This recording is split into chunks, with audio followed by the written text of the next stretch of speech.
BJP की कोशिश रहती है कि चर्चा ना हो, और ये हम लोगों ने अभी देखा ही है कि जिस समय चीन के सवाल पर लीडर ऑपोजिशन और अन्य दल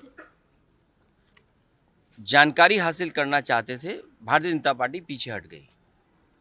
और इस बात को हम कई बार दोहराते हैं, चीन के साथ हमारे कैसे संबंध हों, उस पर हम लोगों को हमेशा विचार कर करके फैसले लेने चाहिए।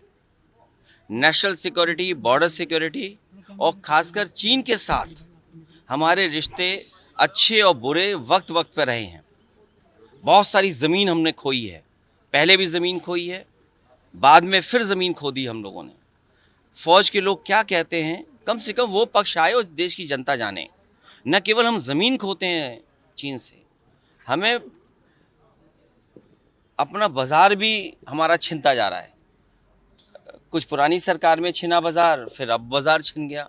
तो आखिरकार हम किस दिशा में जा रहे हैं? और उसके बाद ये जो अमेरिका से डील हुई है, ये डील नहीं ढील हुई है। हमारा पूरा बाज़ार उनके हाथ में दे दिया। सरहद की बात करें, अब तो किचन के रास्ते हमारी थाली तक, नवाला जो है हमारे एक रोटी के टुकड़े तक बात पहुंच गई है। अब सनातनियों को ये चिंता करनी पड़ेगी कि उनका व्रत कैसे सनातनी रहेगा। मान लीजिए डेयरी प्रोडक्ट्स वहाँ से आ गए, तो हमारे सनातनी लोग व्रत कैसे रखेंगे? हम सब भारतवासी व्रत कैसे रखेंगे? बड़ा चिंता का विषय है। और फिर सीधा सीधा हमला है। जो भारतीय जनता पार्टी के संगी साथी